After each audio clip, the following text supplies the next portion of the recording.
Morning, everybody. My name is Bridget Quilligan, and I'm the manager of Kerry Traveller Health Community Development Project, one of the sister projects in the region. I'm delighted to be the MC today for this, but I should preface to say that most of the hard work, or all the hard work that has been done on this report today, has been done by my colleagues and members of the Regional Traveller Accommodation Working Group. And the members of that group come from Cork Traveller Women's Network, the Traveller Visibility Group, West Cork Travellers, Travellers in our Cork, our own project, Kerry Traveller Health Community Development Project, and East Cork Travellers. And the Regional Traveller Accommodation Group was set up in the aftermath of the fatal Carrickmines fire tragedy, and in response to the state's failure to provide adequate and safe accommodation for the traveller community nationally, despite massive advocacy and work done by travellers and traveller organisations and resources available for traveller accommodation.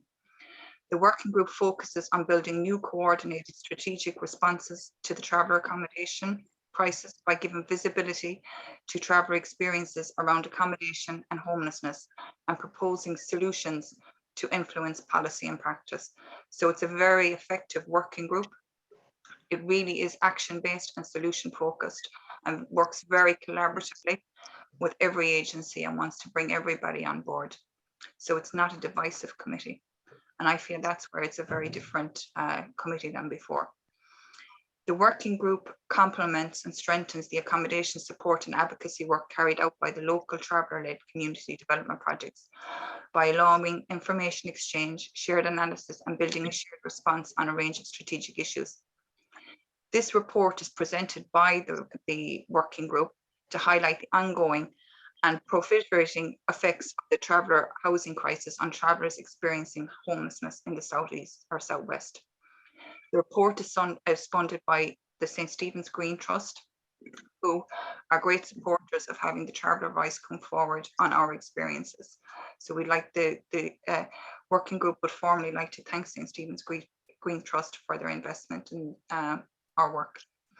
In providing an overview of the current structures in place for providing traveller-specific accommodation, this report explores the causes of the generalised traveller accommodation crisis and analyses the way this has created the worryingly high levels of homelessness, particularly hidden homelessness amongst the traveller community. In addressing the manner in which travellers become homeless, this report recommends that changes must be made in Ireland's policies intended to address homelessness. So while we're focusing on the Southwest, this is a national issue.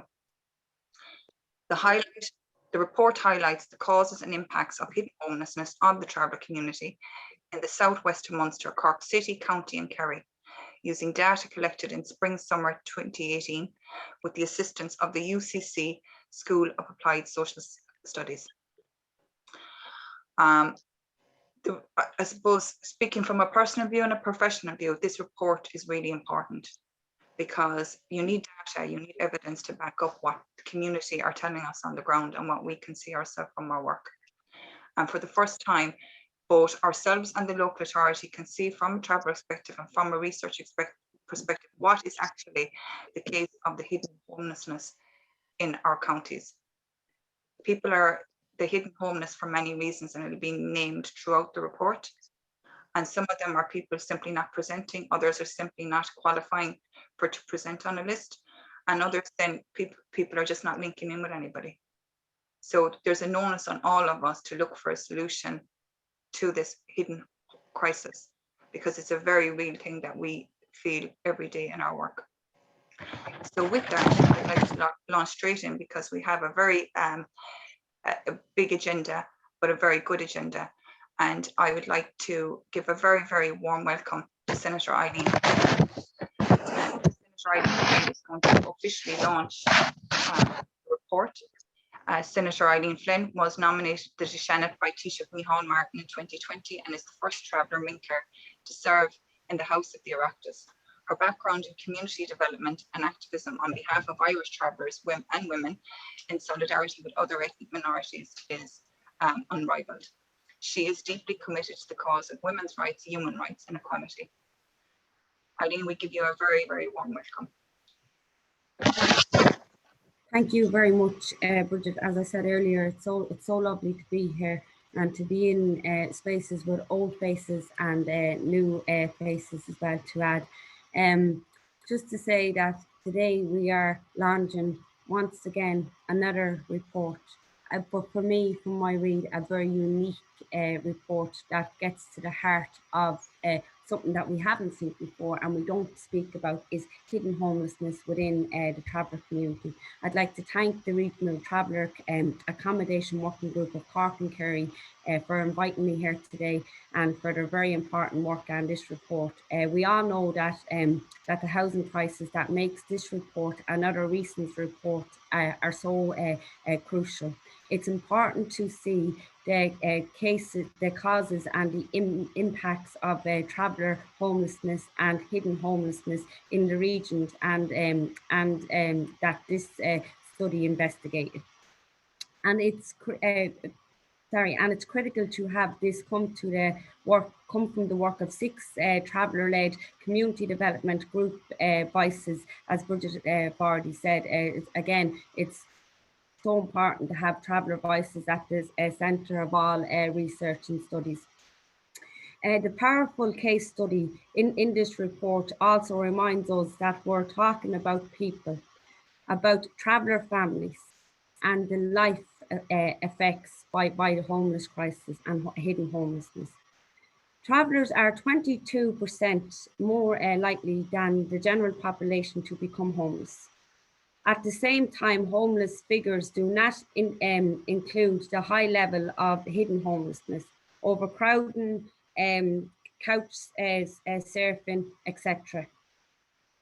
People living in your backyards. You know, we as travellers know that overcrowded and Anhattan sites is homelessness. We as travellers also know that having 2 families living in the one house, that the other family obviously hasn't got their own home, so they're homeless. And in this report, again, it highlights some of those facts.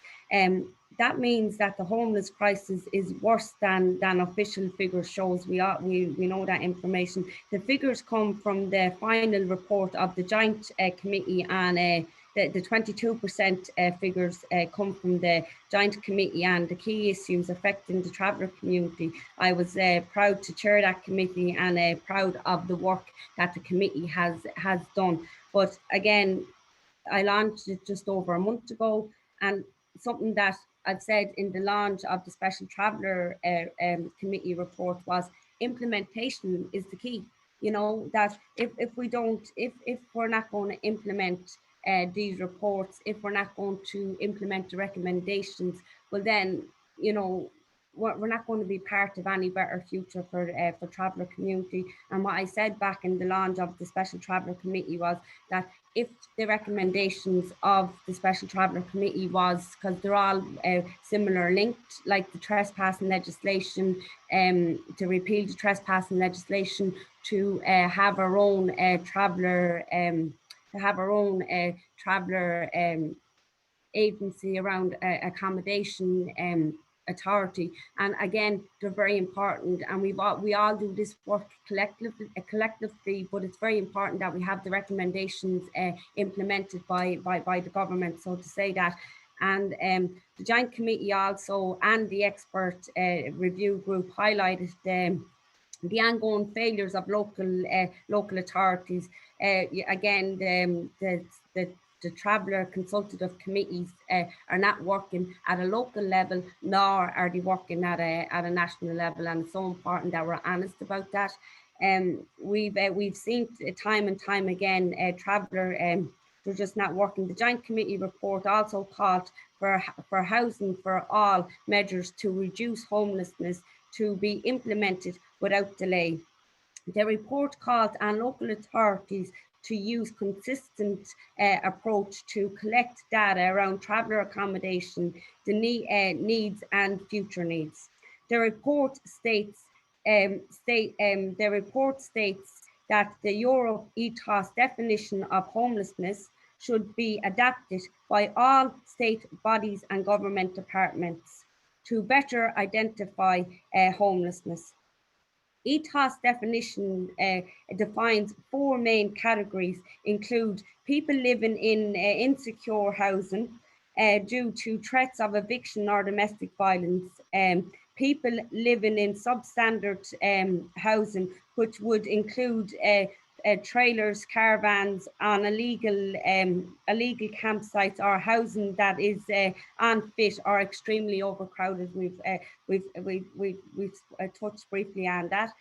People living in unacceptable conditions are not currently covered in the homeless statistics.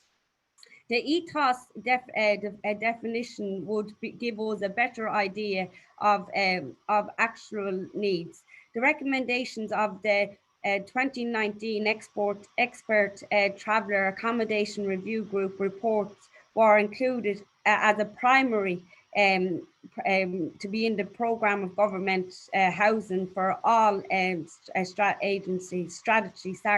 The Irish Traveller Movement stresses there are 3 key points from that.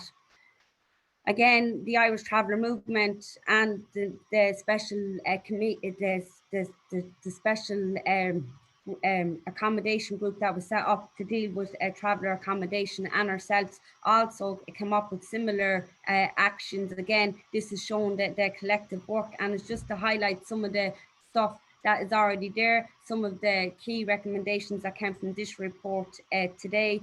And just to say, you know, we should remember that the European Committee on Social Rights ruled in 2015 that Ireland was in breach of Article 16 of the European Social Charter of traveller accommodation. And again in 2021 we were, as a nation, we were still in breach, you know. And how is that possible? How is that still happening even from a European level?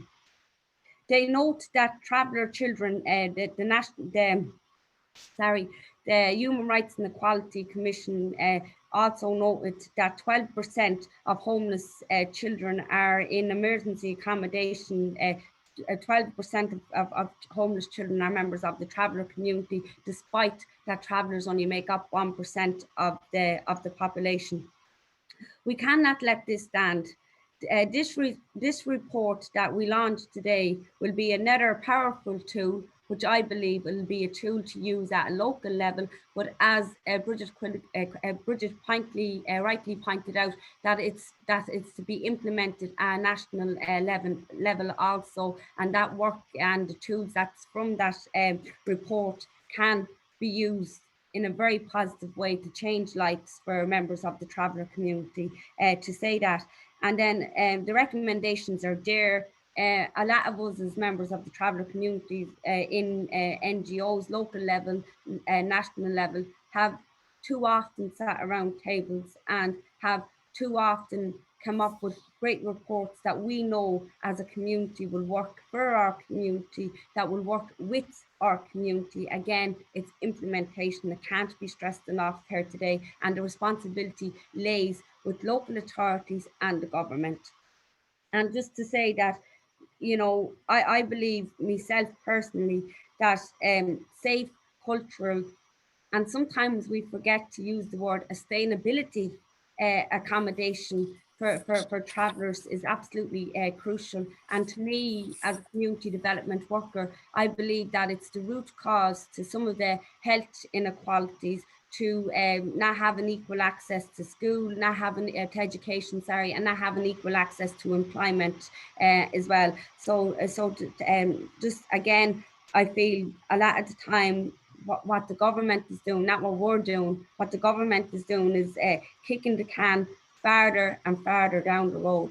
And unfortunately, I don't think it's a can that they're kicking down the road. I think it's us as a community that keeps getting that little bit kicked farther, that there's always reasons why something can't be implemented. And our jobs, and I know mine personally, along with my colleagues in the joint committee that I know was also passionate about traveller accommodation, and the civil engagement group are trying to push as much policies as we can through. But most importantly is to hold the departments to account for implementing the recommendations that was made here today, that was made in the special Traveller review group, and that was made by the Irish Traveller Movement, etc., and other organisations as well.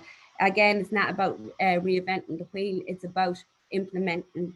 And look, we heard this quote time and time and time again. Enough is enough. It's actually a quote that I'm getting a bit tired of even listening to at this point, you know.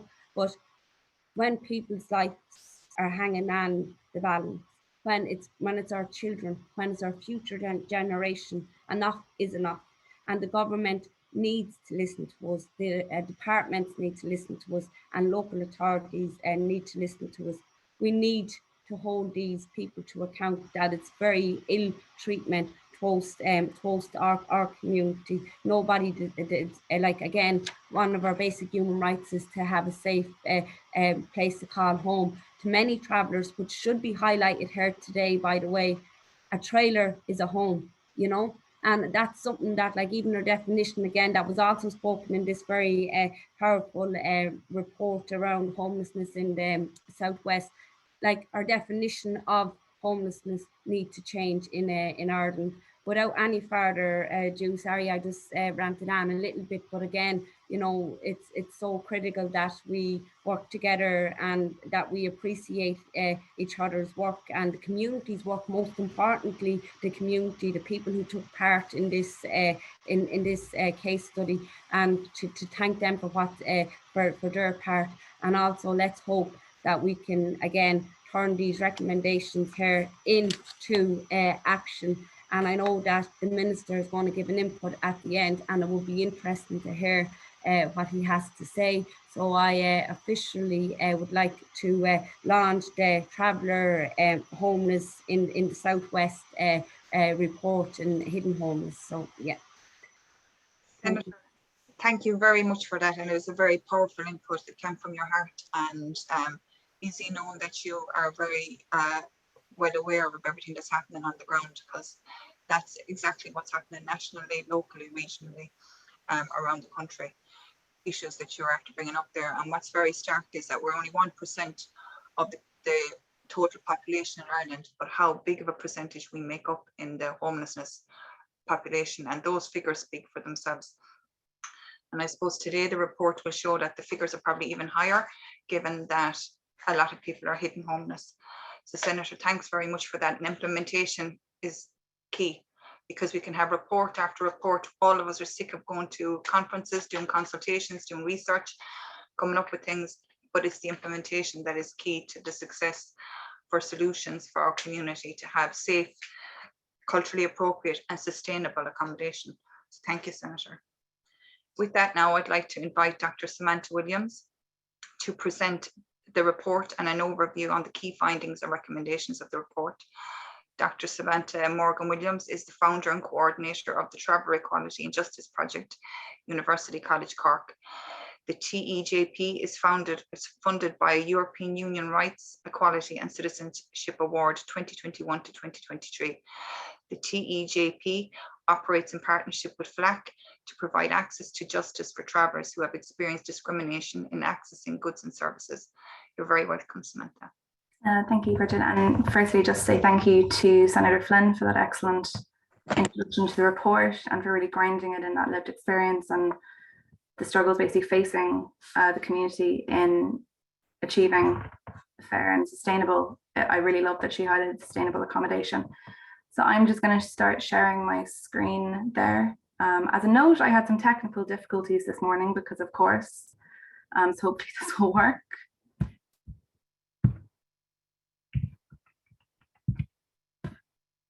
Okay, so can you see that PowerPoint? Yeah, we can see it. Great, thank you. Fantastic. I think we did practice this, but of course it's when, brilliant. So everyone can see the PowerPoint, okay? Yes. Brilliant, thank you, Ali. So my job today is to introduce an overview of the report, although Senator Flynn spoke to that excellently. So I don't really think I can match that, but what I will do is just provide that overview, talk a tiny bit more about the legislative definitions we have in the state, and talk about that fiancé, the ethos definition that we're recommending the state adopt. So obviously the title of the report was Hidden Homeless, Traveller Homelessness in the Southwest. And it was a report investigating causes and impact of this within the Southwest region, which is Cork City, Cork County and Kerry. And it was commissioned and completed by the Regional Traveller Accommodation Working Group of Cork and Kerry. Now, the scope of the report and its aims would highlight the causes and impacts of both homelessness and hidden homelessness in the traveller community. As both Bridget and Senator Flynn have said, it used data that was collected in the spring summer of 2018 with the assistance of Dr. Alistair Christie in the Applied Social Studies Department in UCC. Now, the aims of the report were obviously providing an overview of the current structures and systemic barriers, obviously, which have both responsibility for creating traveller accommodation provision within the state, but also in hampering provision of traveller-specific accommodation. Just to note that throughout, I'll be using the term accommodation instead of housing, in recognition of the fact, like Senator Flynn said, that housing doesn't equate to accommodation or the ideal accommodation for many travellers. For some, that might be group housing, that might be halting sites, that might be trailers or mobiles. Now, another core aim then was to explore the causes of the generalised traveller accommodation crisis. It analyses the way that this crisis, this general housing crisis, but particularly that experienced by the traveller community, has created worryingly high levels of homelessness, both nationally and particularly in the region. And it makes a number of recommendations of changes that need to be made to our policies around homelessness and accommodation to address this. And importantly, there is a real lack of data to support informed policy changes, and this is just another layer to add to that. So even though it's regional, it has national application. Now, I'm not going to talk hugely about the specific causes of traveller homelessness. I believe other speakers will be doing that, particularly Breda. But generally, a huge issue with traveller accommodation and lack of traveller accommodation is insufficient traveller accommodation provisions.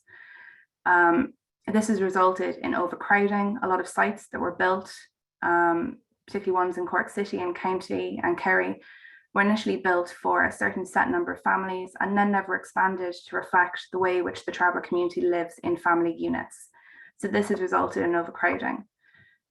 Despite obviously a basis for transient sites being provided within the legislation, to date there are no transient sites provided in the region, despite there being a need for them and a request for them.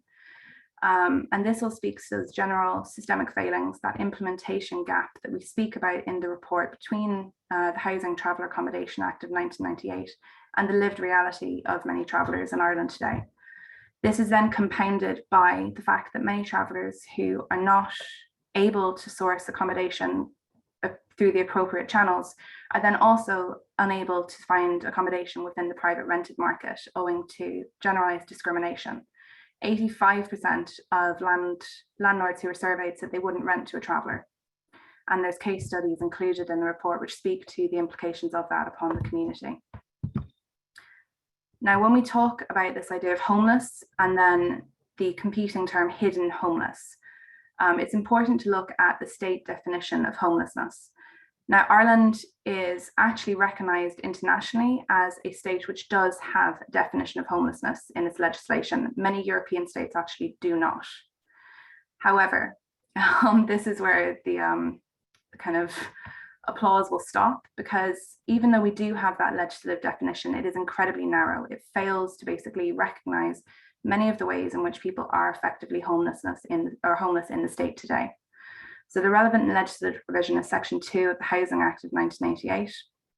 And a person is considered homeless if there's no accommodation available, which in the opinion of the authority, they can reasonably occupy or remain in occupation of. Then when we talk about hidden homelessness, we're talking about those excluded from those traditional definitions of homelessness. And by way of that thus excluded from the state homeless supports. And now Senator Flynn mentioned the ethos definition. It's considered to be the best practice definition of homelessness in that it includes most situations in which someone could become homeless. It was designed to respond to the different variances across the European member states It was proposed by FIANSA, who are a European Housing and Homelessness Federation. So it's really rooted in lived experience and this idea of best practice. And you can see there that I said it recognises the full extent through which an individual or family unit may find themselves homeless. So it identifies 4 main categories of living situation. So obviously this goes much further than the Irish definition. So it includes rooflessness. So obviously that would be our traditional idea of homelessness, those in relying on homeless shelters. So people sleeping rough on the streets. Then we have houselessness, so people with a place to sleep, but maybe this is they're reliant upon shelter. We have those living in insecure housing, which unfortunately reflects the experience of many of those in the rented market at present. So those threatened with severe exclusion due to insecure tenancies, those without leases, those obviously at risk of eviction, and those in untenable housing environments, such as those exposed to domestic violence. We then have those living in inadequate housing. So caravans on, it says they're illegal campsites. What we mean by those is those forced to basically reside on the side of the road, those forced to pull up because there is no provision in their area, those doubling up, those in overcrowded or just unstable, unfit housing. So a lot of travellers in Cork and Kerry experiencing hidden homelessness would fall under that heading. Now, when we talk about this shift in definition, this isn't just a shift in defining hidden homelessness. This would also shift housing supports. So instead of, if I just go back, the current legislative definition would only really provide housing or homelessness supports to possibly the first 2 people there, those experiencing rooflessness and houselessness. If we expanded the legislative definition to include this broader definition, it would protect all of those on the list. So it would recognise the extent of homelessness created by the current housing crisis in Ireland. Now, what this shift in definition does is it not only broadens possible scope of protection and policy, but it also means that the official figures that we have in the state are greatly skewed. Now, these figures, and indeed all traveller accommodation data, is skewed because many travellers do not want to identify themselves to the local authorities, to those doing travel accounts. So we do have to take most of these with a pinch of salt and actually accept that they're probably underestimations, that the problem is probably much, much more severe than we know. In terms of the report, the data set that we used, that was informed obviously by the questionnaire sent around in spring summer 2018 and compiled by the Applied Social Studies Department of UCC, surveyed 397 traveller family units. So they were asked about their current accommodation among other factors. 22% of those, or 88 individuals, met the criteria under the current legislation of being homeless. However, when we applied the ethos definition, so when we went back and we saw those who were doubling up, pulled up in neighbours or in family members' yards, who were couch surfing, who were sleeping in cars, that actually expanded to 85.6%, which off the top of my head, I think was about 340 out of 397, which is shocking. So of those 397 traveller family units surveyed in the Southwest, 85.6% of those qualified as homeless under the ethos definition. And this really speaks to the depth of the issue and the depth of this insufficient accommodation policy for travellers in the region and nationally. And this is a massive cause of concern for the Regional Traveller Accommodation Working Group. So the key findings from this report, just to summarise, obviously, were to consider the causes of traveller homelessness, and it goes into these in depth. It speaks to the role of local authorities and the gaps in the state's traveller accommodation provision, what we call the implementation gap between the current legislative act, the Traveller Housing Accommodation Act of 1998, and the lived reality of travellers and their inability to secure culturally appropriate accommodation. It also speaks to issues with this, including where the local authorities have evicted travellers into homelessness, and it uses a number of case studies. I've talked about doubling up. Some of the examples were of young couples who were doubling up, staying in a trailer in their parents' driveway in their yards, who were evicted without being provided with an alternative source of accommodation. So we're then sleeping in cars. It speaks to this idea of the fact that hidden homelessness is a growing problem. As I said, we do not know the full extent of this. We only know those who have identified themselves. It speaks to those barriers to private rented accommodation that I mentioned. It outlines the limited scope of the current legislative definitions for overcrowding and homelessness, and it speaks to that limitation of current homelessness policy to respond adequately to the needs of travellers experiencing homelessness. So in particular, those put into emergency accommodation, that might be in B&Bs, often family units are separated. So in the case of a family, the husband, the father is sent to one accommodation site, and the mother and the children are sent to another. And the implications that has upon a family unit going through a difficult time anyway, but then being separated. So it looks at the limitations of this, and particularly how this affects the unique kind of community bonds and family bonds of the traveller community.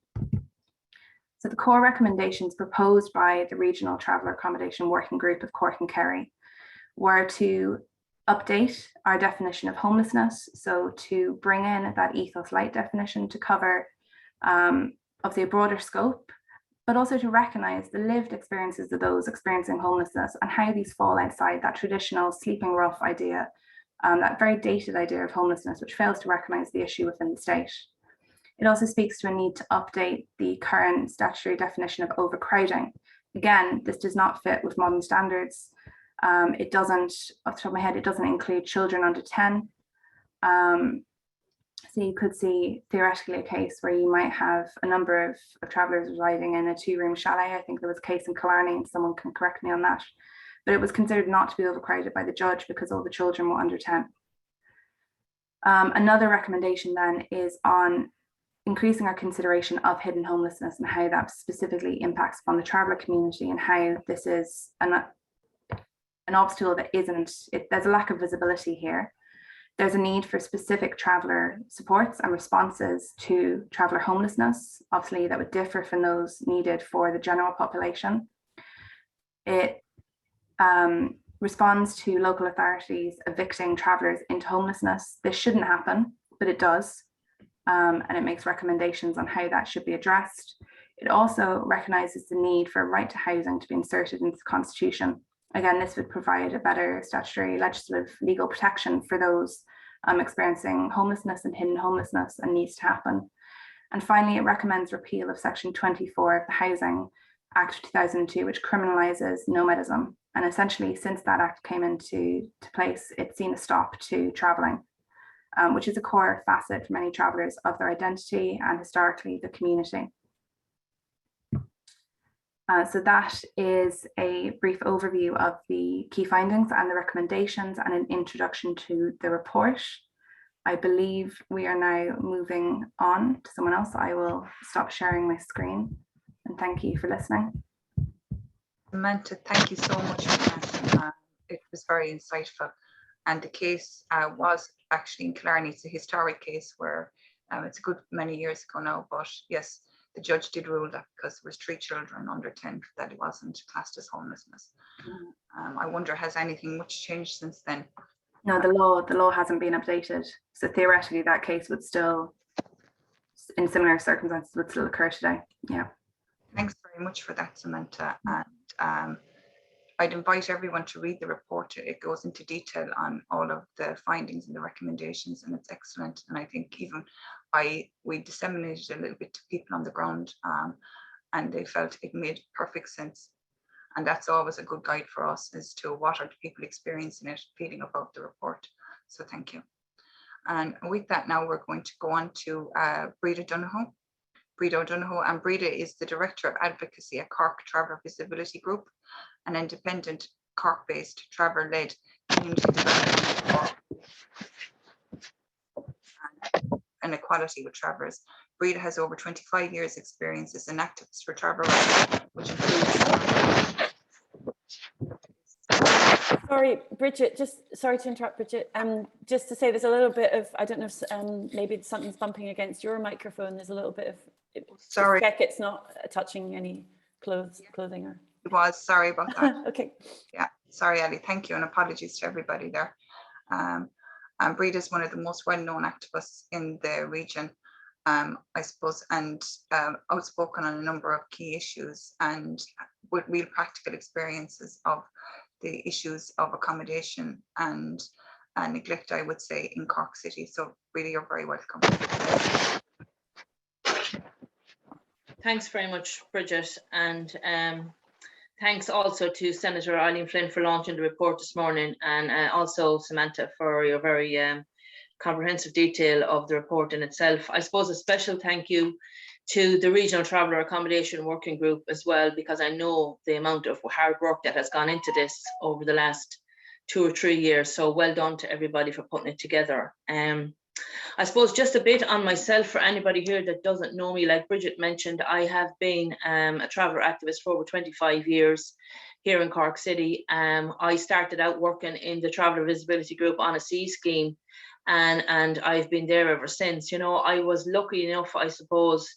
I worked very closely with the coordinator, a traveller woman called Chrissy O'Sullivan, who actually sat at the table when the task force report was being delivered, you know, and I remember at the time talking with Chrissy, and we were very excited, I suppose naively excited, looking back now, thinking that all the recommendations that had come out of that report and that things were going to change and improve for the traveller community. So I suppose looking back in hindsight now, we were quite naive at the time. I suppose because of that report, and since that report has come out, we have, and I know Senator Eileen mentioned this earlier, we have the local Traveller Accommodation Consultative Committee, and I have sat on that committee probably for over 20 years now and been through, I think we're on our 5th plan at this stage now as well. I've also sat for a number of years on the Traveller Interagency Group. And I suppose the shocking thing about all of that is that all of that manpower that has gone into those different committees at different levels, and we still haven't seen any real progress with regards to traveller accommodation here in Cork City or and in the southwestern region. And as Eileen mentioned earlier, it's across the country, you know. So I suppose I'm just going to talk to you a little bit about some of the barriers that families are facing here on the ground. We're working very closely with a large number of traveller families that are that we would consider hidden homeless. You know, I suppose it's very tough when our organisation considers some of the families that are doubling up on sites. We actually now consider them to be the lucky ones because they have a hard stand, you know, despite all the other issues that's going on for them, that they haven't got their own toilet, their own shower, their own washing facilities, their own laundry facilities, you know. Despite all of that, we're now actually considering those families to be some of the lucky ones, because there we have a very large number of people across the board that don't have that luxury of a hard stand. We have a number of those that may have parents that may have own their own home and may have space in the back of that home for a trailer or 2 trailers. In some cases, we work with families where there's 4 or 5 trailers in the back of their parents' home, still all using the one facilities, and you can imagine the stress that can have on families at different times. I suppose the real problem for us is looking at the families that are in camper vans or in the backs of vans, because if they pull a trailer outside their mother and father's home, people will know that it's a trailer and people might be living in it. But if they make a bed in the back of the van outside the home, not many people would know that, you know. So we're trying to keep it quiet and keep it low key, down top of all the other pressures of not having a home. And that's the kind of reality, and that's what we're working with families. And some of these families not even on any list anywhere, you know. Some families may not have children, so they're not even being considered by the local authority for housing. They can't meet the rent, they can't get enough rent allowance, even if they could acquire rented accommodation, which they can't in reality. But so I suppose it's some of that. That's the type of cases that we're dealing with on a daily basis, you know. I suppose the chronic overcrowding on sites is a major reality for us. And as previous speakers have mentioned, this didn't happen today or yesterday. This has been going on for quite some time. It is a clear result of the lack of traveller-specific accommodation being provided across the country, you know.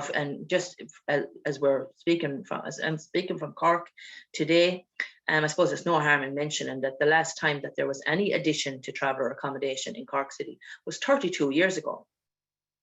So we've had 2 replacement sites where families were literally taken out of one site, put into a new site, and the site was then demolished. You know, the previous site was demolished. So we've had 2 replacement sites, but no additional traveller accommodation, despite the local authority tap the traveller accommodation plans, despite the lack of the yearly count being done for travellers, which was one of the recommendations from the 1995 task force report. You know, so again, dealing with all of those challenges and all of those issues in our organisation, and not just our organisation, the TVG, but also our sister organisations across the region. So I suppose, again, looking at the barriers and evictions around what's happening to travellers. I have, I suppose, been talking to families over the last couple of days when I knew, you know, when you be preparing for the webinar and you be talking to families again and just checking in with them, you know. I'm talking to a family that at the minute can't put her children to school. She's actually one of the lucky ones that we call lucky as well. She's in a 2-bed rented apartment that the landlord, she's never met the landlord, he doesn't know she's a traveller, so she will not have any visitors over in case the neighbours realise that she's a traveller. But she can't put her children to school because she has no place to put her baby that's quite ill and can't be around other children because of everything that's going on right now around COVID, you know. So she's completely isolated away from her own family, and she's isolated from any interaction with the outside world now, because her children doesn't even go to school. And I suppose it's just hearing the acceptance in the voices of the families over the last couple of weeks. And that's what was really frightening for me to hear, that they've now accepted that they will probably never get a home, you know, that they will never know what it's like to get a key and to turn that key in the door and have their own space, because they're so far, what they're considered is so far down the list, you know.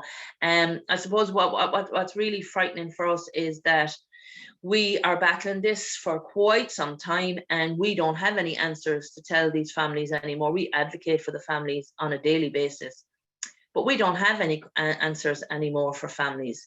Families on hidden homeless see only talk or mention from the local authority with regards to some of the very badly, poorly serviced, rat-infested sites that are here in the city. That's where, if there's any focus, it will be on those, improving those sites.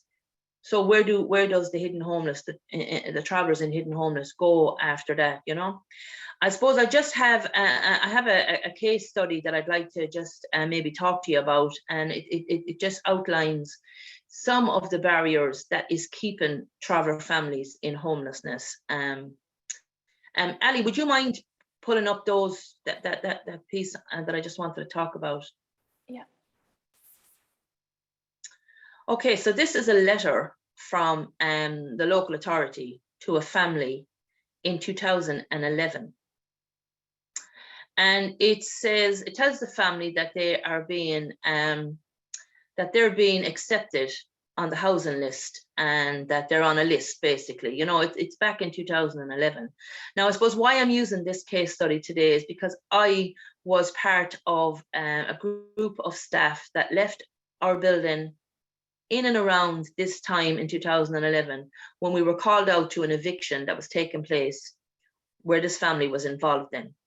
And this family and 3 other young families like them were set upon one morning by the Armed Response Unit, and a security firm that's employed or contracted or subcontracted by Cork City Council to move these families. These were 4 families that were living in a derelict piece of ground, you know. So we were called out to support the families.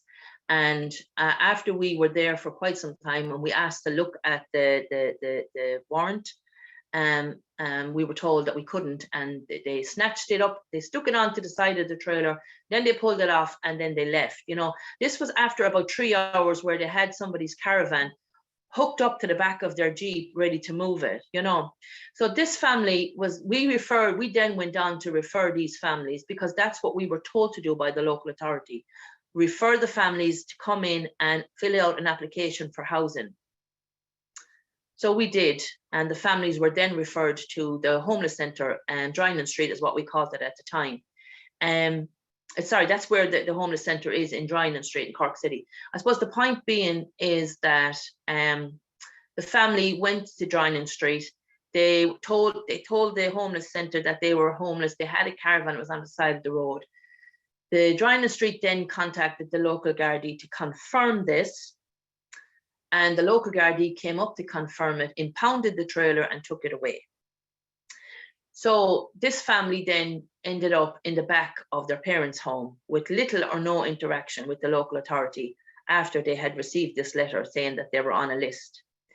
So last year, or maybe the year before, they went back to the local authority to see where they were on the list and see what was happening, and they were told they have no records of them and that they have no application filled out with them, and so on and so forth. So I suppose this letter is, for us, is proof that the family did in fact fill in a housing application and were in fact told that they were on the list. Can I see the next letter, please, Ali? So the next letter came just before Christmas, and it's dated 2021. I think it's October or something. I can't see clearly now, but I suppose what it's saying, what it's telling them in again is that they are eligible for a 3-bed house, but they now have only 3 months on the housing list because they can't find their details from 10 years ago when they filled out their application form. And they couldn't be contacted according to the local authority over the last couple of years because they didn't have no fixed address, you know. So we have a family, their oldest boy is now 10, who lives in the back of his parents' home, who has worked very closely with our organisation through group work, men's work, women's work, children's homework clubs for the last 10 years, who have been in receipt of social welfare for the last 10 years, who have records to say that their children were in school for the last 10 years. And we have a local authority telling us that this family have only 3 months on the housing list because they can't find their records from 10 years ago, even though we have proof to say that they did in fact fill out a housing application form and they were accepted as a family and being put forward for housing.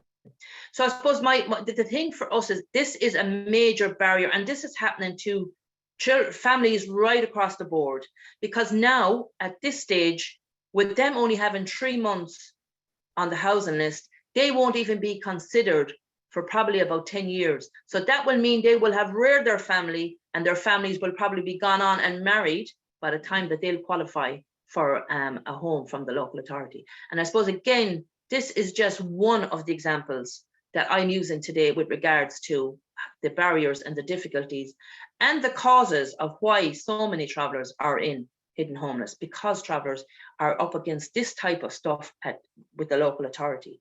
And they're just feeling that sense of hopelessness and acceptance, like I mentioned earlier, acceptance now that it's probably never going to happen, you know. So I suppose we need the local, we need the need for local and national support is dire right now at the minute. We need people to start listening to us, and we need people to take action and help and support in any way that they can to get this off the ground, because I don't see any way out right now for these families other than the fact of accepting that this is what their life will be. And I suppose, again, looking at the root causes of the very high levels of mental health within the community, the very high levels of drug and alcohol within the community. And we believe that, again, accommodation is the root cause for all of these going forward. Rita, just to add and say thank you for bringing to our attention the racism that travellers, that's put upon travellers when we're looking for private accommodation as well. You know, a lot of us sometimes don't think about that. And, you know, when we talk about the costs and stuff, and again, it's just, again, those issues that we see in Cork, and the minister will know this himself as well, is issues that it's great to have the evidence, it's great to have the tools, it's great to have the report, and to have this work done in the regional level that it's done in, and that we can hopefully use it going forward. It's just so eye-opener that, again, you're bringing it to the attention that when a traveller goes looking for a home, they experience racism and discrimination, you know, and it's something that we have to be reminded of. Absolutely. Thank you. So thanks, guys. That's me. Pass on to Bridget again. Thanks very much, Breda, for that, and points well made as well there, Senator Flynn, that I'd agree with. And Breda, I suppose it's very stark to think that there's people living in the backs of vans because they're hiding that they're living with their parents, and we know that ourselves because our community is nomadic, and the tradition is for young people to go into trailers or to go into their own accommodation when they get married. And when they can't do that, it's so humiliating for them, and it sets them back an awful lot.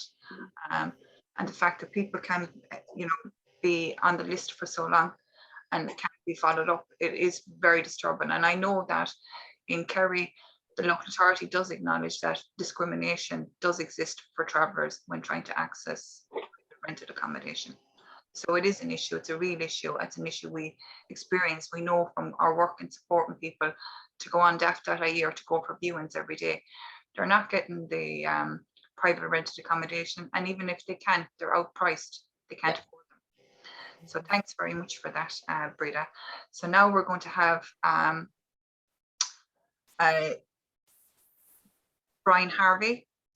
And now I'm actually confused here now, and I'm sorry. We have an audio piece as well, Ali. Yeah. And I'm just seeing it here, and what I have in front of me, I can't see the audio. I have it here just after Breda, the case study of the Traveller Homelessness in Cork County. So, and that's going to be an audio of a member of the traveller community who's experiencing homelessness, has experienced homelessness, to talk about their experience. Yeah, I'll just play that now.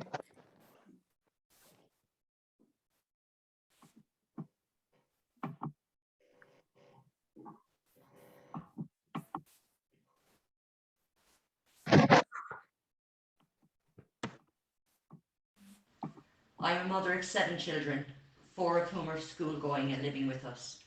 We had been in private rented accommodation last year when the landlord gave us notice to leave.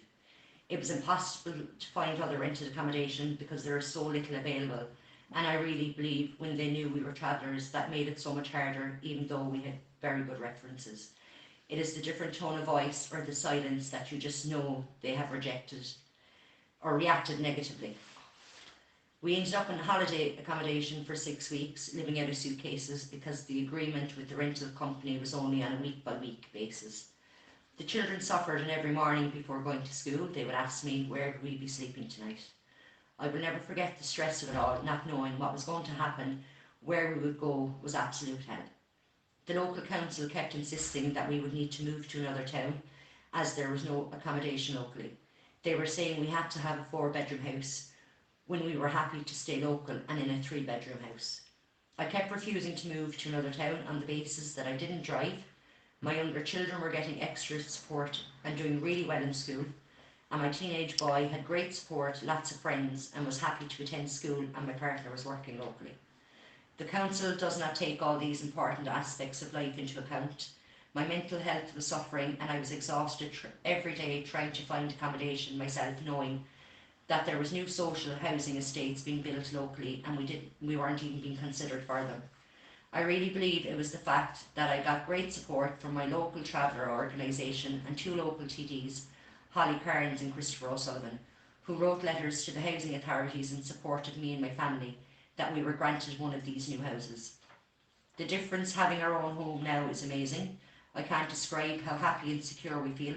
I just wish that the council would understand the discrimination we face and make it easier to apply to be on the council housing list, first of all, and then be more helpful when looking for accommodation. It always felt like we were doing something wrong when all we ever wanted was a home for our family.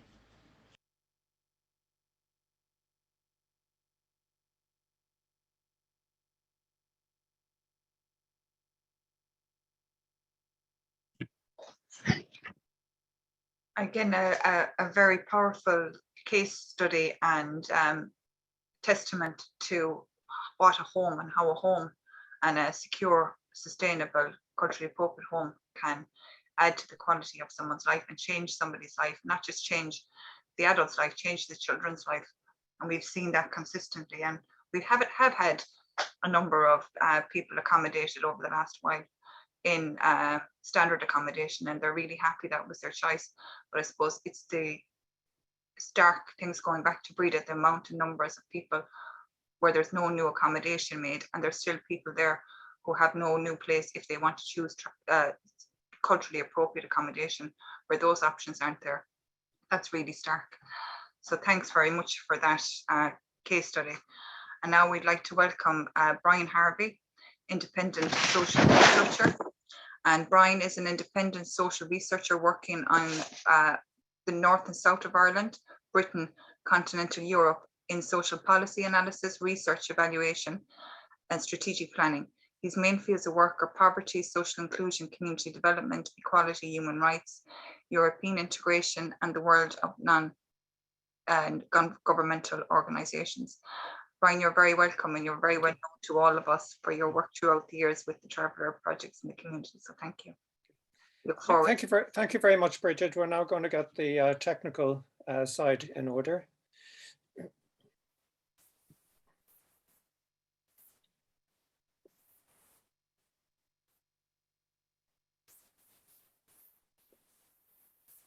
I'm hoping that you can see my slideshow. Okay, we're ready to go. Okay, first of all, thank you very much for inviting me to speak this morning. This report is welcome for many reasons. Traveller homelessness is, unfortunately, a growing field of our knowledge and work. So we need to know as much about it as we can, whether that be at national level, at regional level, which we have here, and at local level, which we have here, so that we can construct an effective response to it. I would particularly like to welcome the report from its focus on definitional issues, because that means we know who is homeless and why and how, especially the focus on hidden homelessness. That's an important word, which many of the speakers have emphasized already. The use of the European definition of ethos, which has officially been accepted by the Irish state as a valid approach, and issues of overcrowding. In particular, this report looks at the causes of traveller homelessness and their consequences, with case studies, one of which Breda has just added a very illuminating and distressing one just a moment ago. This report is welcome because it addresses the issues of policy, legislation, resources, and an important R word, rights here, because those we don't always see them in all reports. And in particular, it highlighted some critical issues such as choice-based letting system, evictions, and legislation. I've been asked to speak for a moment about the report which was commissioned and published by Pavy Point, which is the report which you see here on the slide, the Traveller Community and Homelessness. I believe it was one of the first to address the issues of traveller homelessness using those two words together, one of the first to do so. The approach which it took is similar, using a similar method, framework to the Cork and Kerry report. The findings are similar, and in fact, I would consider that there's quite a degree of overlap between the two reports. And I'm going to say a little bit about this report and the conclusions and recommendations, because I know people are quite rightly very impatient that we see action and implementation. I'm just going to put up one table of statistics, but there's really only one figure that I'm going to ask you to look at, and it's on the second bottom line, where you see under travellers, you see the percentage figure 39%, because that is the proportion of travellers who are overcrowded. And if you can compare that to the national figure overall, which is 6%. And these are Central Statistics Office figures, so I think we can consider them reliable, though it would be interesting to see what update we get from the next census due later this year. But it is a very dramatic exposition, I think you would agree, of the very high level of hidden homelessness and overcrowding in the traveller community, which this report quite rightly emphasises. The picture emerging from the report which I wrote drew attention to site conditions as one of the main precipitating events causing traveller homelessness, especially evictions, often carried out by the very local authorities who had responsibility for housing travellers themselves. The report which I wrote looked at the trajectories in and out of sites and homelessness. It was not just a static report looking at figures now, but looking at what happens when travellers become homeless. And it looked at the revolving doors, people going out of sites, getting some accommodation somewhere else, returning back to sites, couch surfing, and living in cars as well. People going round in circles from one precarious situation to another. But above all, unable to get onward accommodation, as Breda's report just, I think, very vividly illustrated. Be that local authority or private rented, the latter because of the high levels of discrimination there, but the local authority shortfall going back to 1987. Those of us working in homelessness at the field warned that if you reduce local authority housing, which had been running at up to 8,000 a year, it was reduced within 2 years to only 700 a year. And in 2015, the local authorities built 75 houses. That's less than 1% of what they had been building when we were a poorer country 20 years earlier. If you do that, if you turn off the tap of local authority accommodation, that is the crisis that we're going to get now. And it's regrettable that people warned of that at that time, but yet it still happened. And also the report, the Pavey Point report, drew attention to the poor experience which travellers had of homeless services, of list culling, taking people off the list without telling them, of social welfare rules, meaning only one caravan, one trailer per certain given square meters of area. The choice-based letting scheme, frontline services which could charitably be described as unsympathetic, the lack of onward accommodation, the policy of 2 strikes and out, where often arbitrary and unclear offers were made, but if you didn't accept them, you were off the housing list. Criminality tests. In other words, you were looking at a cumulative pattern of discrimination against the traveller community. And if that discrimination was not explicit, but it often was in private rented, under European law, if you operate administrative systems in such a way that some groups are more affected than others, that is nevertheless discrimination. One particular thing I would like to draw attention to here is that in the area of the traveller community and homelessness, there are 2 different worlds institutionally. Now you might say, what has the institutional architecture got to do with this? It sounds very arcane, very academic, way out there. It actually matters a lot, because if you look at this diagram, you will see there is one system on the left-hand side for addressing homelessness, one part of the department, one homeless consultative forum, homeless policies around housing first, needs assessment, homeless action plans, waiting list, allocations, regional consultative forum, and homeless action teams.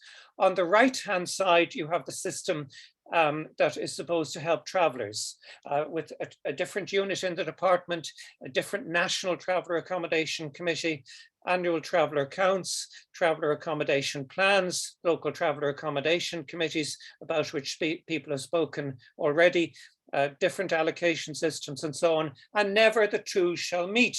How can you address the problem of traveller homelessness when you've got one part of the state dealing with homelessness and the other part of the state dealing with the traveller community? So that is one of the core problems which I think we need to address. This institutional architecture divided between the 2 sees not only these issues as separate, but unrelated. And I think the report which we see this morning shows that these are far from separate and unrelated. They're totally connected. It means the problems of one are not seen or understood on the other. The system of this architecture is often untransparent. It's very difficult to find out how it works.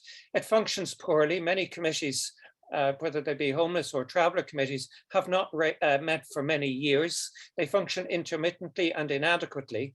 They are state-centric. The state gives itself a very strong role in controlling, in sharing, in putting large numbers of state bodies on these bodies, leaving not a lot of space for travellers or the non-governmental community.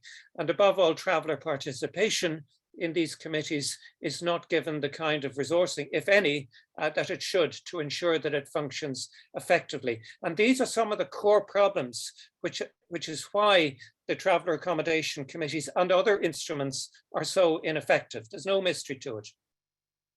I'm going to come back to these points in a moment, but one of the points raised on page 34 of the report was that issue of housing associations. There are 520 housing associations in this state. Only one of them is exclusively responsible for travellers. This, although others are known to help them, like SONUS and DePaul, but it does mean that the housing association response to the traveller housing crisis is very, very limited. We know from the British experience that if you do invest in it properly, providing the technical assistance necessary to make it work, it will make a much more substantial difference. So what are the ways forward? And I've two columns here outlining what I think should be the way forward.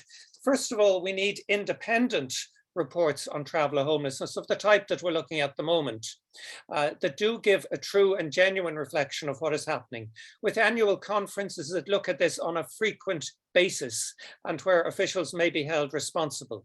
We've got to address the issue of the two different institutional worlds. We need to have travellers mentioned and addressed in the homeless action plans. They're not at the moment, they're often not even mentioned. We need to have homelessness mentioned in the traveller accommodation programs. So those two must come together in both these different schemes. We must have the use of proper ethnic identifiers. Many state agencies and many, indeed, even housing associations will not use ethnic identifiers, although they clearly would be a significant help in enabling us to measure more accurately the nature of traveller homelessness. And it needs to be a strand in the Housing First initiative where travellers are not yet currently included. The architecture about which I've spoken a moment ago must be reformed. There must be cross-representation with the two groups represented, the one on the other. There must be transparency, because even finding out these groups was very hard work. So that we must know who they are, where are their secretariats, and so on, so there can be proper involvement in them. There must be parity of esteem with both traveller groups and homeless groups, given the appropriate respect and recognition within them, and not being hopelessly outnumbered by state agencies. These structures must meet and must be made to work. They must be accountable. They must issue reports. They must have the right to issue and publish their own advice without permission from up above. The capacity of traveller groups must be built with Section 10 funding. That's the Housing Act already mentioned, which does provide resources for groups working with homeless people. But so far as I know, no traveller organisations have got Section 10 funding yet. There must be traveller homeless workers who specifically address the problem about which we've spoken this morning. And there must be housing rights workers, because that is a very specific and important part of this problematic.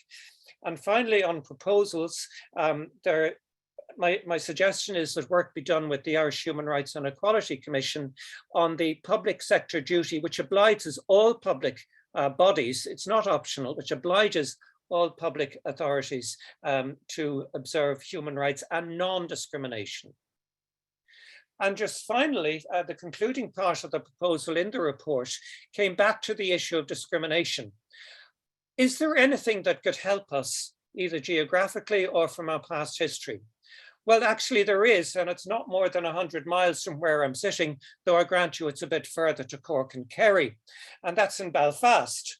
Because when discrimination effectively prevented Catholics in Northern Ireland from getting housing, the British government set up the Cameron Report, which took away the powers from the local authorities and gave them to an independent agency, the Northern Ireland Housing Executive, by 1972. Not only that, but it addressed the problem of supply by setting up the Northern Ireland Housing Trust, which comes back to the issue of housing associations I mentioned a moment ago. These were in 1969 and 1945.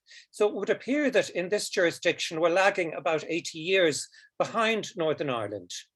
Both of these measures worked. Nobody, not even the unionist councils who discriminated against Catholics, would argue that they should return to the old system again now. The Northern Ireland Housing Trust built 48,500 homes, something on the scale of the housing problem that then existed in Northern Ireland. Such proposals, though, have been stoutly resisted here on all kinds of grounds that local authorities wouldn't want their powers taken away and so on. But actually, that's not what matters. What matters is what would be the outcome for travellers, not local authority convenience. So one very concrete outcome was proposed, which was a bill which could be introduced in either the Dáil or Seanad for the transfer of existing powers around housing from local authorities to an independent agency like that set up under the Northern Ireland Act of 1972, with an analogue to the Northern Ireland Housing Trust to ensure traveller access to voluntary and social housing. But this is critical on a sufficient scale to respond to the problem. The Northern Ireland legislation in 1969 to 72 was actually very short. This was not rocket science. It was a very short, simple bill for the transfer of powers, with the suggestion that this could, without a lot of difficulty, be completed in the lifetime of the current Oireachtas, which, as I understand it, runs to 2025. So thank you very much for your attention. Very much, Brian, for your presentation. And some things that are standing out, and it's what a lot of us traveller activists have been calling for a while, is the devolvement of powers from the local authority to a national traveller agency. And we have been looking at the model in the north for many years now and seeing that it had worked. It took away the discrimination, it took away that, it took the power out, and it was effective, and it was a solution for everybody. And as you said, if the unionists and the other people that were against it initially accept that it's a good model now, there's no reason why everybody else who would be against it here in Southern Ireland couldn't accept that it would be a good model. And what really stood out for me was, what would be a good outcome for travellers? And I think that question is not asked often enough. And in this independent research that we did in Cork and Kerry, and it was independent research, it's very clear to us what would be a good outcome for travellers. So thanks very much for that, Brian. I'd now like to welcome Dr. Rory Hearn. Dr. Rory Hearn is Assistant Professor in Social Policy at NUI Maynooth. He's the author of Housing Shock, Ireland's Housing Crisis and How to Solve It 2020. His academic research is focused on analysing the impact of housing systems on inequality and developing housing policy that can deliver the right to housing. Rory is a regular contributor to national media on housing and hosts his podcast, Reboot Republic, covering issues of housing inequality. Rory, you're very welcome.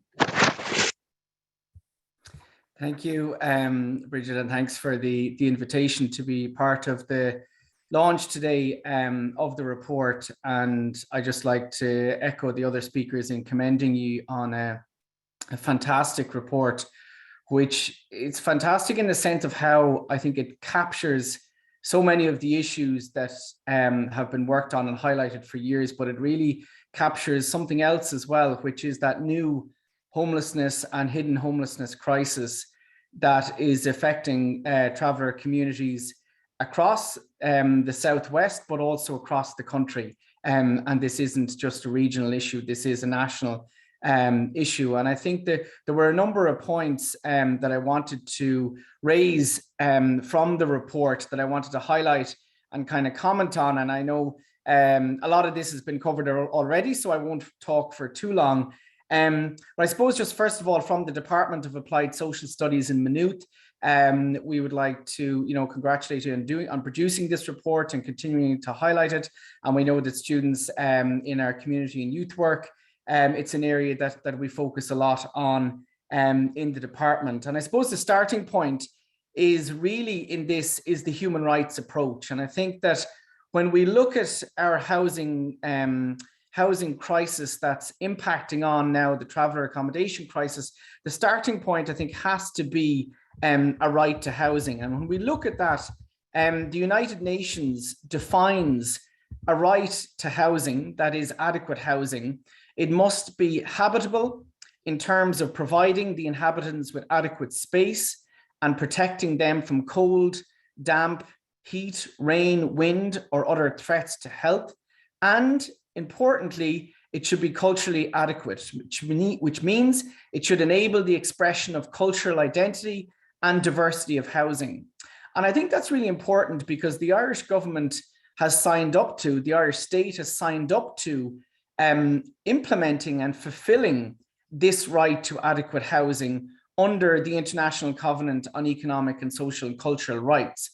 And the issue is that while the Irish government has signed up to this, there is no real legal pressure points by which the state can be held accountable.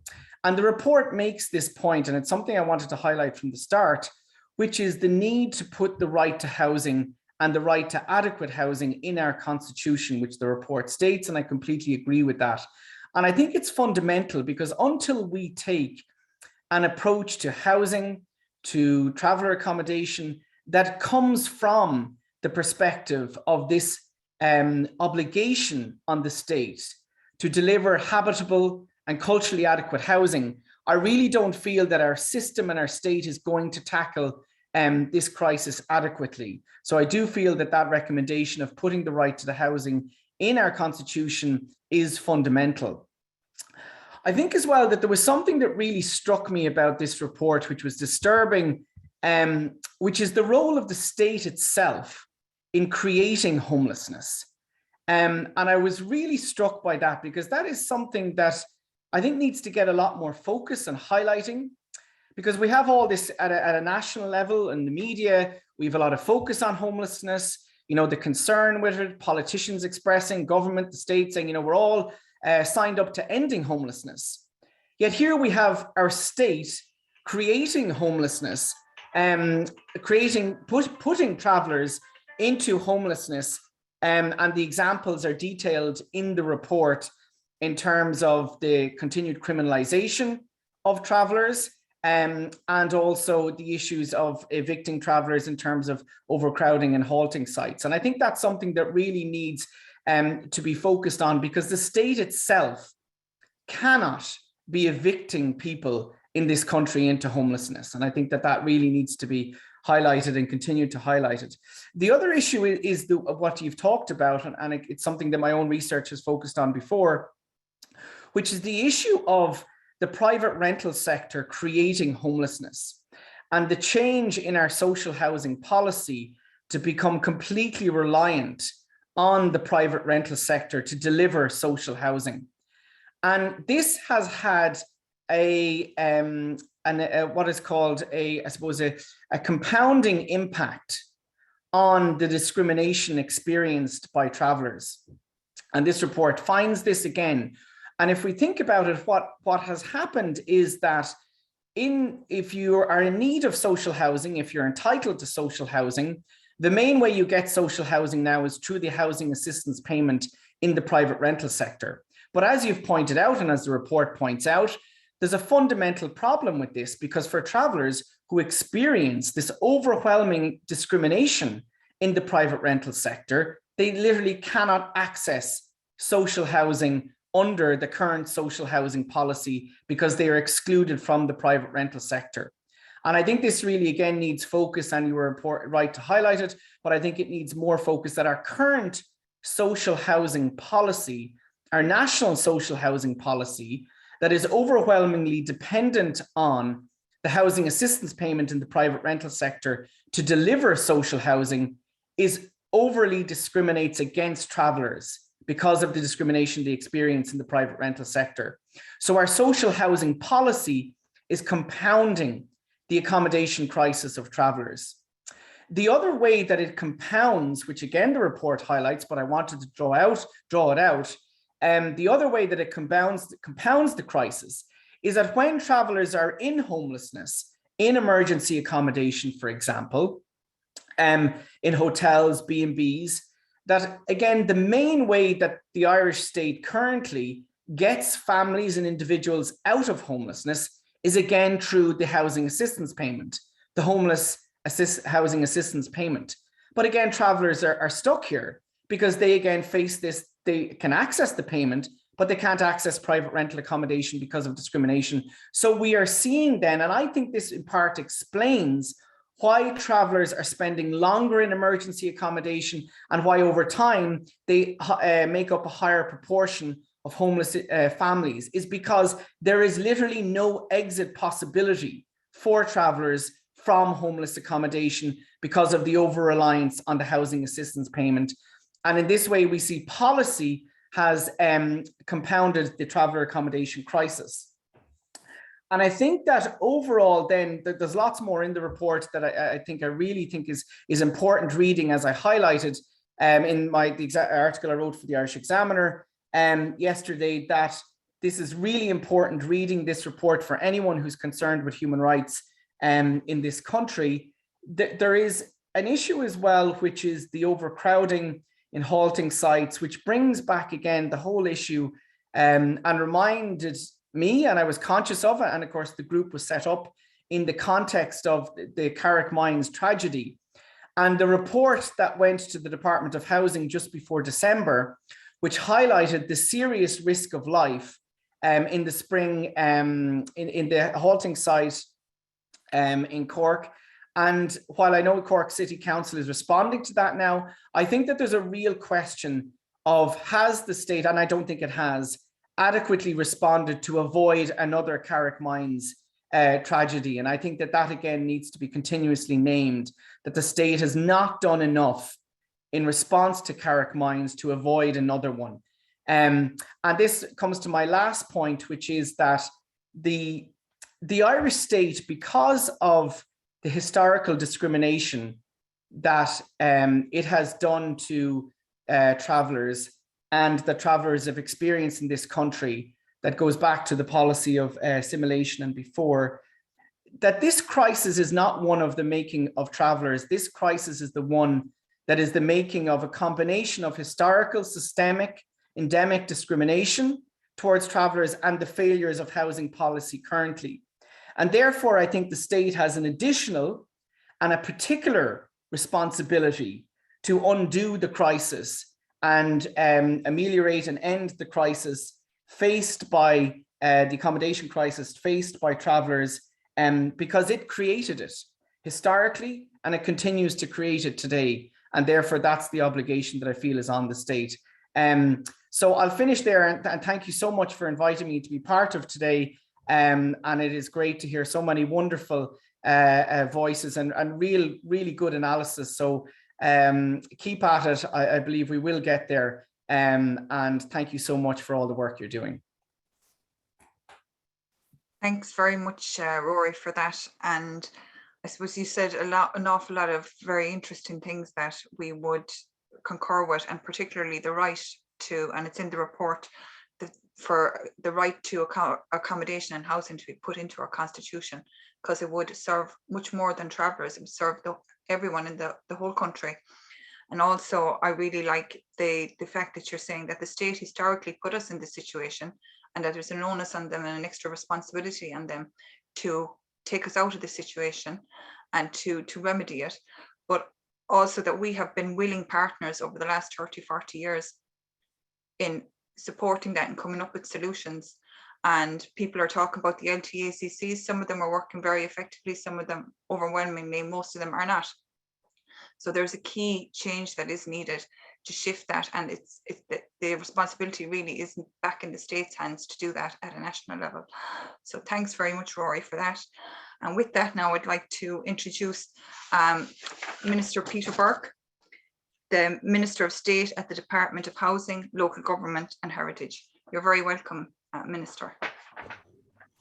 Thank you very much, Bridget, and thanks very much for the invitation here this morning. And I commend everyone who had a significant input into the report. It's going to be a valuable piece of work for government, and we will genuinely take it very seriously. As one which I have taken my role exceptionally seriously since I was appointed in July 2020 and assumed responsibility for traveller accommodation in October of that year.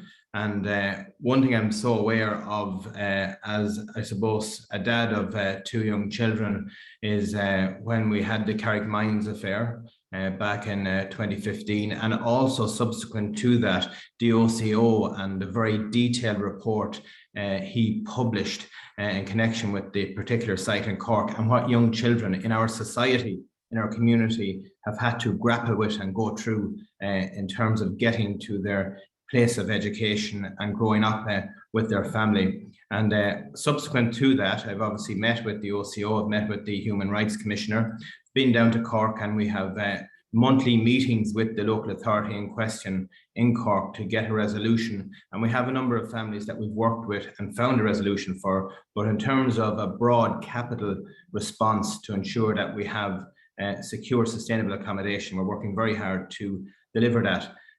In connection with what some were saying there, we had around 250 audits last year of traveller accommodation sites, which obviously are so important to ensure the safety, which is paramount, that we don't ever want to go back in the state to have an event like Carrick Mines again. And I know in terms of my tenure in 2020, it's the first year that we've had the full budget spent, both capital and current, for traveller accommodation. We've repeated that again in 2021, and it's something that I have followed up with huge energy to ensure that pressing all local authorities right across the state to ensure that our full capital allocation was spent. I think that's so important, because we had a history previously of not committing or spending the full budget. And in 2022, I've started early again to get the word out to our local authorities of around 24.5 million, both capital and current, that we want to respond to this massive challenge that is in our society and our community, to ensure that we are getting money spent on the ground. And I would absolutely point out and understand the frustration that is within the community, as I've met so many members of the travelling community since my appointment, and also been around a number of different sites. Just in terms of, I think this is also very important, the various different schemes that we have been flowing from our programme board, which is on foot of the expert group. We established a programme board to drive forward the implementation of the recommendations that were made. And I will be shortly putting on the website to make it very easy, accessible and transparent, which is so important to me, for all the stakeholders looking in, the progress report of how we're getting on with each of those recommendations, because I think that's very important for people to have confidence in the process. We've around 18 of the 32 recommendations that are being worked upon in this current year, and obviously we'll give people an opportunity to see how we are progressing with each one of them, because I think that's very important, as I said, to have confidence. So I will keep a very close check on the progress of the board. I do attend a number of the meetings, and also in terms of the report, which, as I said, is very valuable. I do really appreciate the work that's going into trying to get a sustainable resolution, and also, you know, this is generations of work. And I do appreciate, you know, when people look back in the passage of time and feel that, you know, not much has changed, and it feels very frustrating in their community as they look at large at, you know, so much suffering, you know, homelessness, as we see, it's so acute among the travelling community, but also in terms of, you know, the progress that's been made. We need so much more data in terms of, you know, our traveller identifier going through. We really need to make significant progress in terms of our CSO and our data from the next census. I think that's going to be very important to try and pinpoint how policy should follow as we get the 32 recommendations implemented in the report. So I thank everyone for all their hard work on it, and just to assure them of my commitment. And as I've said, I've been very clear as always that, you know, my door is always open to meet any stakeholders or anyone that has an issue or that are frustrated with various different points. And I would point out that the Housing Commission is obviously looking at the right to housing in the Constitution, and that work is continuing at pace, and hopefully through this year we'll have significant movement on that. Thank you. Thanks very much, Minister, for that. Because we're very tight on time, I might go straight into the questions and answers. Ali, I can't see the chat there. Are there some questions coming forward there? Yeah, I could just share a few things that were coming up as themes in the chat, Bridget. So first of all, just to say, from the start of this event, which is absolutely huge, there's so many of us here, but there were a number of questions coming in just saying, well, where are the housing providers? Where are the local, you know, county council accommodation officers? So that's come in a few times. You know, we were all gathered, but is that voice really being represented, and are people really here to listen? So I'm just going to, I'll share a couple of the themes and then maybe over to you to handle it. So that's just one thing that was coming through. And then with Brida's very powerful presentation, and just to say, there's so many supportive remarks, like really breathing life into, breathing fresh air into, you know, all this important work in the report. But hearing Brida's stories and her conversations this week really was, I think many of us responded to that very strongly.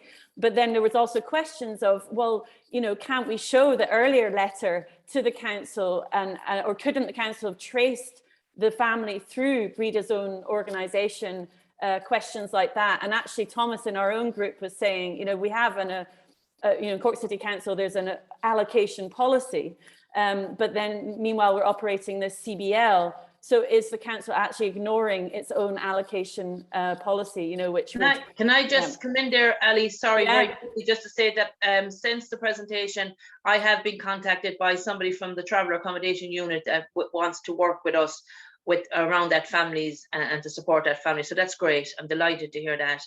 And I will let people know how we get on. Brilliant. Thank you, Breda. And maybe just to say at this point, also, if there's any other questions just right now in this final section, then do please put them into the chat. And maybe a final thing, Bridget, is just as we were hearing from Minister Peter Burke, was also again, Thomas was just saying, you know, when are we actually going to implement ethos, you know, at a governmental level?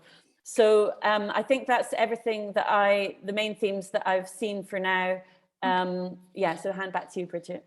So I just take the first one here. Where are the housing officers? I know just from looking at the participants that there are a good few people represented from various local authorities and housing officers on the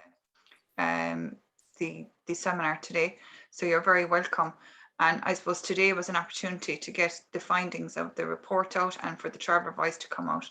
And that these were the findings, I suppose, of an independent report. And we do work and we collaboratively with the local authorities where it's possible. In some areas it's not possible and there are difficulties. But overwhelmingly, the people are trying to work together. So there are people here. Then the breathing new life into the report with Breda, yes, and it's bringing the issues from the ground. And you can't help but breathe life in them because they're very stark and they are there, they're factual, they're around us every day. I've seen people come on sending me texts saying, coming on late because I've been working on an accommodation case or had to take this call, and we've all had to turn our phones off because the main body of our work, our accommodation crisis calls coming through. So yes, it's very real and very stark, and Breda, no better person than Breda to bring it through. Is the council ignoring their own allocation policy? I'm not sure, but I do know that the choice-based lettings isn't working for the traveller community. It might be worth noting as well, Bridget, sorry to cut in again, that choice-based letting system has recently been equality proofed, and we're waiting to hear back from the local authority on some of the recommendations that would have come out of that. So I just wanted to update you on that as well. Good. We look forward to seeing those recommendations because the feedback on the ground that we get is that it's not working.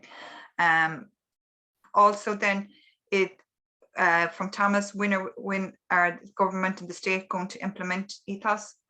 Yeah, and just to say, Bridget, there's another question sort of also following Minister Peter Burke's presentation there. So I don't know if I could share that as well, if you like, before we go to that. So just sort of more generally, would the Minister be able to comment on, you know, how actions that are addressing traveller homelessness from the review of the Traveller Accommodation Act, how those actions are going, kind of what's the status update on that?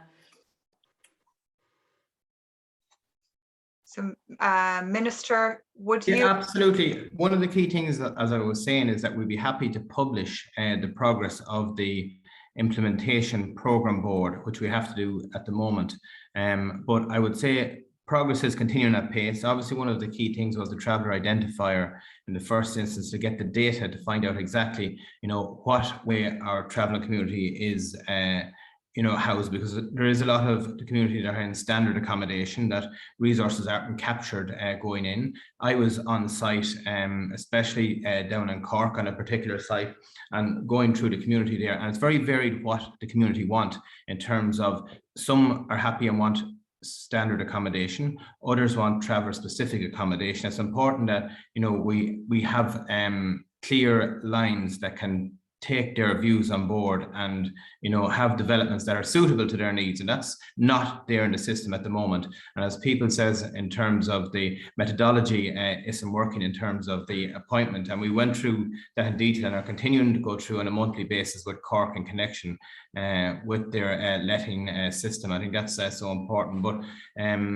I know the broader picture in terms of we're getting the increase in capital funding. I know the TAPs aren't going as they should be. They're not working as prescribed. I'm very clear on that. And we're examining, I've met with the opposition as well, parties to try and examine ways where we can bring about more accountability for the local authorities directly when they devise their 5-year programme. There needs to be teeth where they're held accountable if they're not meeting the terms of that programme, or that they're not providing enough units that they said they would, and to be held accountable in that regard. And that's going to be very important too. We're working on that as well.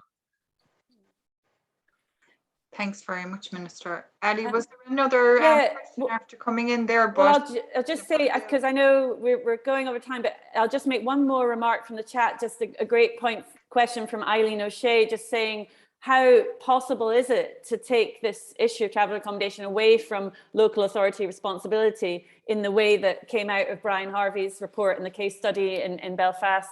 And Brian has responded to that and saying it really needs, you know, it's an act from the Oireachtas, it's a government agreement. So just to note what a big thing that is, but what a needed thing. And then finally, we have a question, I think, coming in from Mick Nugent. So maybe that could be our final question before we end. Yeah, Mick Nugent, I'm a Sinn Féin councillor, Cork City Council. No, I'm glad the Minister mentioned about identifiers, because we did discuss that recently at a housing meeting, our Cork City Council, that people will probably be aware when you're filling out an application form at the moment, there is no identifier on it. So I think we might be missing some of the information there and capturing all the statistics. And just to confirm, in terms of the CBL, that is being looked at in terms of being equality proofed. And I think the Ombudsman's report on Cork on that particular accommodation, I think that has shaken up the council to a certain degree. So there is a list of recommendations there, and there's actions flowing from that. So there is some progress, but obviously that needs to be tested. And I know there were members of City Council's local traveller accommodation committee on the meeting. I think most of them have left because there's a meeting starting soon. And I suppose we will be engaging with the Minister. We are hoping that there will be planning applications pretty soon for Spring Lane, Medicine's Yard and Nash's Boreen and other areas in Cork City. So there is some progress being made, but we just need to make sure that's carried through. Thanks very much. From all good. Thanks very much, Mick. So if there is, I know we're running a little bit over time, and the topic that is at hand, I think we could probably go for another hour to have a discussion on it, because it's something that we're all working on and that we're impacted by in our personal life, and we see the effects of racism on our community. We see our community dying, the mental health crisis, the education crisis, the accommodation crisis, and you wonder how many more crises can our community take. And to have a home is such a basic need, but it's such a game changer, and it can change people's lives, and we've seen that. So, and people can really, their lives can start from the moment they get a proper home. And I really liked what somebody said, because it's very true from my own family, my own community, that trailers are a home too. And it's that choice about people having that choice to have a trailer with the proper hard stand, the water, the electricity, in a safe, sustainable environment. And it is a great solution for young couples who wish to live in a trailer. It takes the pressure off young couples. And we've seen it work an awful lot for our community over the years. But it's not what everybody wants. Everyone will want something different, but it's just to make sure that people are at the heart of when we're talking about homes and what they're listening to. I would like to thank all of the speakers, Senator Eileen Flynn, Samantha, the Breda, the person who sent in the voice clip, the Rory, Brian, and Minister. And just to thank you very much for your time and giving up today. But especially like to thank the Regional Traveller Accommodation Working Group, who are working on behalf of all of us in leading up this big piece of work, and our staff team members that are members on this group, and to all the travellers on the ground that once again contributed their time, their knowledge, their experience to this, and to the St. Stephen's Green Trust, who funded the piece of work. And let's just hope that the big key work here, word from this, is implementation and action. And I know we're all jaded from that, but we can't afford to be jaded. we have to always remain motivated in creating action for our families and our communities. So I look forward to progressing this and to seeing this report implemented and other reports implemented. And with that, I'd like to give the final word to Ali to see if there's anything else coming in, Ali, that you'd want to mention before we close off. No, I just think do close for us, Bridget, and we really thank everyone for coming to support this work, and let's use it to recharge our energy as we continue forward to make the changes that you outlined, Bridget. And I just like to close it. Somebody sent me a lovely piece of a tweet that Martin Luther King's daughter shared yesterday. And she asked, would you help me tweet this around the world? Kindness matters, but kindness does not equal justice. Civility counts, but civility is not the humane response to injustice. Justices. Love is essential, but love is not a passive, weakening bystander. Love puts the work in. So I think that's very fitting for us, that sometimes we love to be cordial and we'd love to be civil, but when our community is in such a crisis, it's really difficult to remain so over 40 years.